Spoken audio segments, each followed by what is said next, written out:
नमस्कार साथियों, चुनावी चर्चा के बीच में आपके साथ आपका साथी हाजिर हूं बंसी चौधरी। और आज बात करेंगे कर्नाटक विधानसभा चुनावों की, साथ ही साथ कर्नाटक विधानसभा चुनावों के परिणाम का क्या प्रभाव पड़ेगा राजस्थान पर, इस पर भी विस्तृत चर्चा करेंगे। इससे पहले मैं बता दूं कि जिस तरीके से कर्नाटक में चुनाव का परिणाम आया है और एक तरफा कांग्रेस की विजय हुई और पूर्ण बहुमत के साथ कर्नाटक में कांग्रेस सरकार बनाने जा रही है, जिस तरीके से राहुल गांधी ने भारत जोड़ो यात्रा की थी और कर्नाटक में जिस तरीके का हुजूम उमड़ा था, निश्चित तौर पर उस हुजूम का परिणाम ये रहा कि कांग्रेस ने कर्नाटक में 130 से अधिक सीटें जीत चुकी है और कई सीटों पर आगे चल रही है। ये आंकड़ा लगातार बढ़ता जाएगा। देर शाम तक जब पूर्ण रिजल्ट होगा तो ये 135-36 के आसपास ये आंकड़ा पहुंच जाएगा। लेकिन वर्तमान में जिस तरीके के हालात है तो भारतीय जनता पार्टी 60 के आसपास अटकी हुई है, लेकिन कांग्रेस ने 130 से अधिक सीटें जीत ली है। और इस चुनाव का सबसे बड़ा मैसेज पूरे देश में गया है तो वही गया है कि राहुल गांधी की भारत जोड़ो यात्रा का पहला परिणाम जो आ गया है। जिस तरीके से राहुल गांधी ने भारत जोड़ो यात्रा में कहा था कि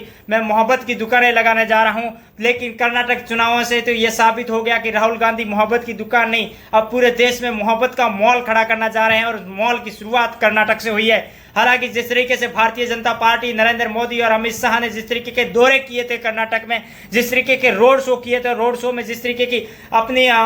सहानुभूति जनता के प्रति दिखाई थी, लेकिन कर्नाटक की जनता ने भारतीय जनता पार्टी को सबक दिया और ये सबक पूरे देश में एक नजीर के रूप में पेश होगा और कांग्रेस को एक संभलने का बहुत बड़ा एक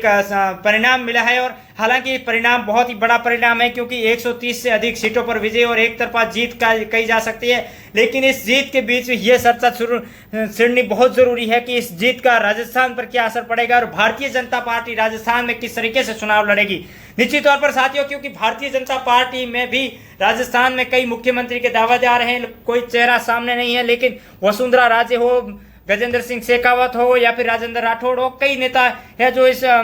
मुख्यमंत्री की दौड़ में है। लेकिन राजस्थान में सर्वाधिक पसंदीदा चेहरा है तो वो वसुंधरा राजे। लेकिन पिछले कुछ समय से वसुंधरा राजे को किनारे किया था, लेकिन अब धीरे धीरे मुख्य धारा में वसुंधरा राजे को लाया जा रहा है और वसुंधरा राजे लगातार दौरे भी कर रही है। 2-3 दिन का पूर्व का करनाल का दौरा हो या फिर प्रधानमंत्री की रैली माउंट आबू की हो, इन तमाम रैलियों में वसुंधरा राजे सबसे आगे रही थी। और निश्चित तौर पर अब भारतीय जनता पार्टी ये सोचेगी कि कहीं ना कहीं यदि वसुंधरा राजे के नेतृत्व में राजस्थान में चुनाव नहीं लड़ा गया तो उनके लिए खतरे की घंटी हो जाएगा, क्योंकि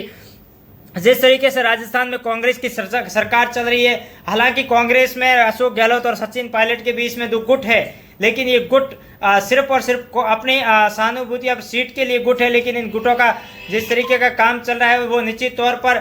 कांग्रेस के लिए संभलने का वक्त होगा। हालांकि कांग्रेस के राष्ट्रीय अध्यक्ष हो, फिर कांग्रेस के प्रभावी रंधावा जी हो, तमाम नेता है जो इस समझौतों का समाप्त करना चाहते हैं। लेकिन इस बीच सचिन पायलट जिस तरीके से जन आक्रोश यात्रा निकाल रहे हैं और अशोक गहलोत मुख्यमंत्री राहत कैंपों, महंगाई राहत कैंपों के माध्यम से जनता के बीच पहुंच रहे हैं, लेकिन ये 2 धुरियां हैं कांग्रेस में। निश्चित तौर पर भारतीय जनता पार्टी के लिए अच्छा संकेत साबित हो सकता है, लेकिन भारतीय जनता पार्टी में सबसे महत्वपूर्ण यह कि चेहरा नहीं है, सिर्फ और सिर्फ पब्लिक फेस एक ही है, वसुंधरा राजे। यदि वसुंधरा राजे को ही आगे किया जाएगा तो राजस्थान में भारतीय जनता पार्टी पार पड़ पाएगी, लेकिन वसुंधरा राजे को नकारा या वसुंधरा राजे को दरकिनार करके भारतीय जनता पार्टी चुनाव में जाती है तो बहुत बड़ा सबक अशोक गहलोत से मिलेगा। क्योंकि राजस्थान की जनता अब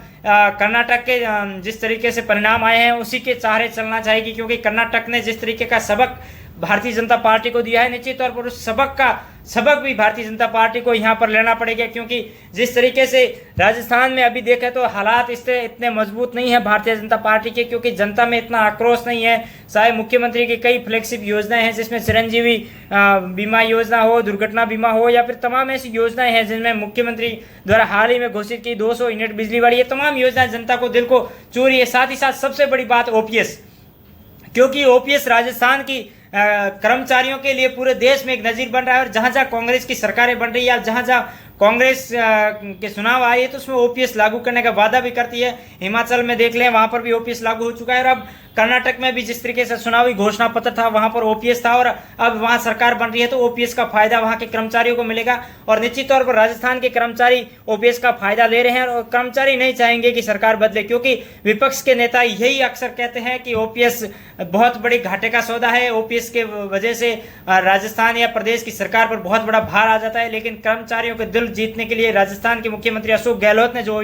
ओपीएस लागू किया है। ये ओपीएस निश्चित तौर पर अशोक गहलोत के लिए फायदेमंद साबित होगा। लेकिन सबसे बड़ी बात यह है कि कर्नाटक चुनाव का सबक भारतीय जनता पार्टी राजस्थान में लेगी। यदि वसुंधरा राजे के चेहरे के अलावा किसी चेहरे को प्रमोट करके चुनाव लड़ा जाता है तो कहीं ना कहीं कांग्रेस को नुकसान होगा, क्योंकि जिस तरीके से कर्नाटक में चुनाव लड़ा गया था वहां पर मोदी का चेहरा था, लेकिन मोदी के चेहरे को जनता ने नकारा है कर्नाटक में, क्योंकि वहां पर जब भी कोई किसी तरह की बहस होती, किसी तरीके के सवाल जवाब होते, क्योंकि मुख्यमंत्री का चेहरा वहां पर घोषित नहीं किया गया था। नेता यही कहते कि हम मोदी जी के नाम पर, मोदी के चेहरे पर वोट मांग रहे हैं, लेकिन कर्नाटक की जनता ने मोदी के चेहरे को नकारते हुए कांग्रेस को वहां स्पष्ट बहुमत दे दिया और 130 से अधिक सीटों पर विजय की जो माला पहनाई है, निश्चित तौर पर ये माला है जो बढ़ती जाएगी और राजस्थान में भी इस माला का असर दिखने को मिलेगा। नमस्कार साथियों, शुक्रिया, बहुत बहुत धन्यवाद, आपने वीडियो देखा। साथियों, इस तरीके के वीडियो देखने के लिए आप मेरे चैनल को सब्सक्राइब कर दीजिए और यूट्यूब चैनल के साथ साथ फेसबुक पेज को फॉलो अवश्य करिए, क्योंकि मैं आपके साथ लगातार बना रहूंगा, जुड़ा रहूंगा, ताकि हम और आप हर रोज कर सकें ऐसी कुछ चर्चाएं।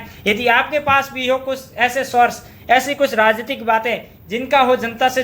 सीधा जुड़ाव, या फिर जनता से जुड़ी हुई बातें हो, पुराने चुनाव के किस्से हो, तो मुझे जरूर बताइए। मैं भी आपको वीडियो के माध्यम से आपके उन किस्सों को जनता के बीच पहुंचाने का पूरा प्रयास करूंगा। धन्यवाद, शुक्रिया।